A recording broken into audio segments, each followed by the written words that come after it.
En ce vendredi 27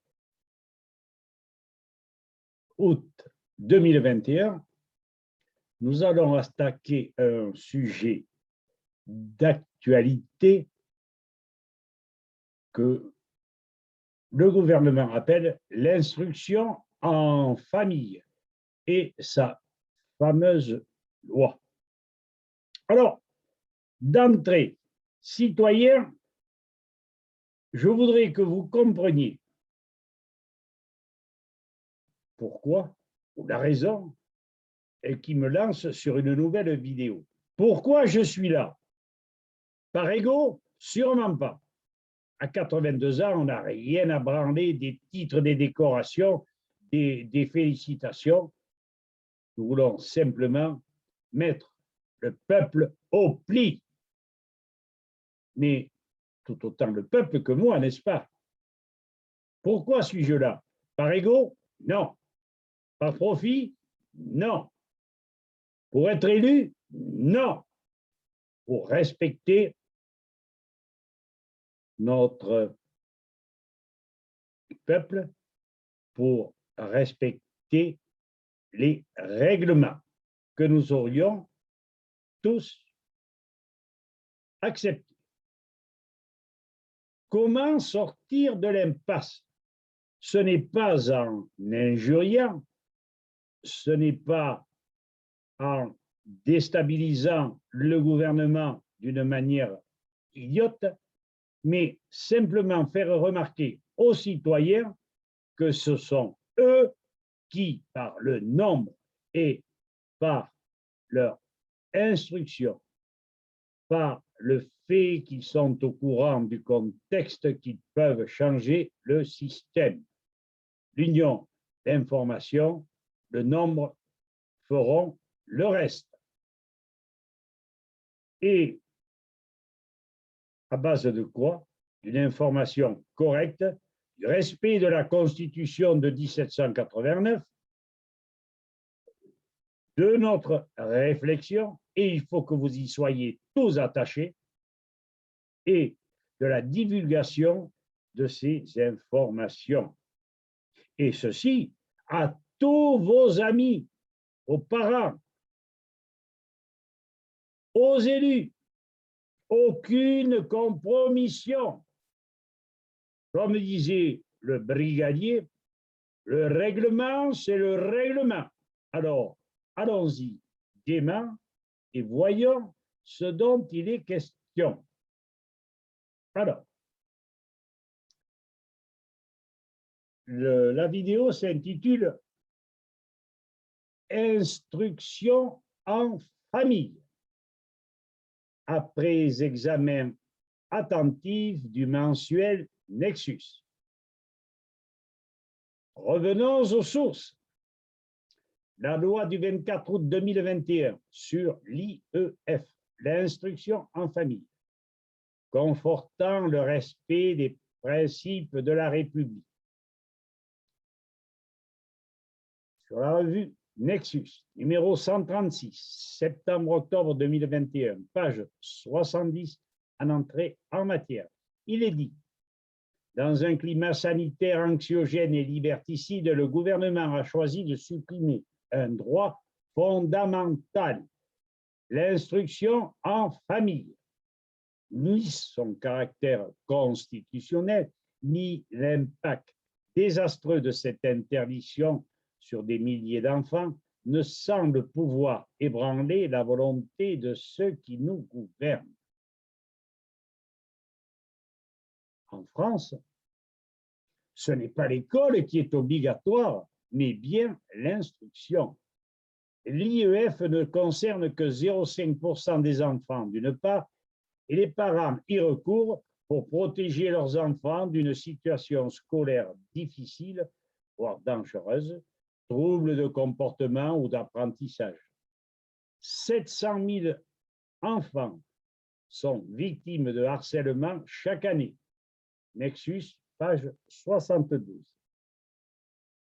Jusqu'à l'heure, les enfants instruits à la maison sont contrôlés par l'inspection académique. Généralement, les rapports des inspecteurs sont largement positifs. Et j'en sais quelque chose. Quant à lutter contre le radicalisme islamique, trop souvent un prétexte, que les pouvoirs publics mettent les choses au clair avec ces quartiers sensibles et que les parents de ces quartiers respectent le protocole de cet enseignement à la maison, point final. Mettre l'ensemble des familles dans les mêmes obligations. Revenons à cette loi du 24 août 2021. Malgré l'avis défavorable du Conseil d'État, la réécriture du Sénat, etc. Évolution de l'article 21 du projet de loi, page 79 de ce même Nexus. Alors, en ce qui me concerne, voici ce que je vous souffle et que le fils de résistant décoré n'a pas peur d'aborder. Cette loi est largement inconstitutionnelle pour la raison majeure suivante, et pas que cette loi. Le décret Valls du 5/12/2016. Posons l'interrogation suivante. Ce décret violerait-il notre Constitution? Et benoîtement et avec assurance, je dis évidemment, puisqu'il y a réunion des pouvoirs. Pas besoin d'être légiste pour comprendre l'article 16 de la Déclaration des droits de l'homme et du citoyen de 1789, n'est-ce pas? Alors, par ce décret était institué le décret de Valls, un organisme, l'Inspection générale de la justice, l'IGJ, dépendante, non mais, du pouvoir exécutif, créé par ce dernier. Ce décret prenant effet le 1er janvier 2017. Chacun sait que tribunaux de grande instance, cours d'appel, cours de cassation composent nos juridictions. Rappelons qu'aucun pouvoir ne peut prendre le pas sur l'autre. Séparation. Vous entendez bien? Aucun pouvoir ne peut prendre le pas sur l'autre. Le règlement, c'est le règlement. Ou alors, il n'y a plus de règlement. Et à ce moment-là, c'est l'abus de pouvoir, la chienlit. Or, par ce décret, ces tribunaux sont contrôlés par l'IGG, exception la Cour de cassation par décision du Conseil d'État de mars 2017. Sur le décret de Valls, c'est bien mentionné, contrôlés, oui, ils sont contrôlés, les juges. Inspection appréciant l'activité, le fonctionnement, la performance des juges. Juges censés être indépendants, inamovibles et non notables par l'IGG. Si, comme le fait observer Mme Pouliken, juriste, un ministre ordonne une enquête sur la manière de servir de juge indépendant, c'est une sacrée pression, contraire à la séparation des pouvoirs, laissant la porte ouverte à tout abus du pouvoir exécutif. Un exemple, les jugements passés sur les gilets jaunes semblent l'indiquer. L'hypocrisie serait à son comble si nous pouvions la comparer au rapport qui existe entre l'ordre des médecins et les médecins. L'ordre ne devant en aucune manière intervenir sur la façon de soigner du professionnel, à la mesure où le patient, satisfait, ne porte pas plainte. Le médecin étant libre dans ses prescriptions, tout autant que lorsqu'il établit un certificat de contre-indication quelconque. Non, le médecin doit se plier aux diktats de l'ordre et des laboratoires. Ils ne sont plus indépendants. le serment d'Hippocrate est violé. Ayant visionné la vidéo de François Asselineau, le décret Valls a-t-il supprimé la Constitution du 7 septembre 2018 est très loin de nous avoir convaincus. Quand fait-il état de la soumission des juges, de leur contrôle? J'ose dire à M. Asselineau ceci. Jamais nous ne pouvons que pencher vers les avis de plusieurs juristes qui démontrent que les juges ne sont plus autonomes, mais bien contrôlés. Pauvre constitution violée. Oui, mais le règlement, c'est le règlement. Et quand la constitution est violée, un certain article 35 de la Déclaration des droits de l'homme de 1793 vous donne la suite à donner. Mais nous ne voulons pas être violents.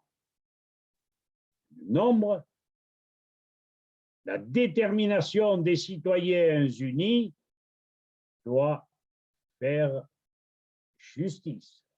Et justice par des textes. Cynisme, hypocrisie sont les mamelles de certains ruminants de citoyens haut placés qui ne nous impressionnent pas, qui n'impressionneront plus nos amis, nos frères d'un pays où normalement il y aurait douceur à vivre. Voilà, je vous ai dit l'essentiel. Faites-en donc ce que vous voudrez. Mais si vous ne répercutez pas l'information, si vous n'avertissez pas vos mères, vos amis, vos parents de ce qui se trame et que vous ne protestiez pas tous ensemble, alors je ne donne pas cher de votre peau. À bon entendeur, salut. Je ne plaisante pas avec des textes qui nous gouvernent depuis 1789. Pas besoin de faire des ronds de jambes, pas besoin de, comment dire cela, pas besoin de faire plaisir aux gouvernants, rentrons-leur sciemment, rentrons-leur dans le là avec des arguments non frappants, des arguments qui tiennent la route. À bon entendeur à tous, merci. Et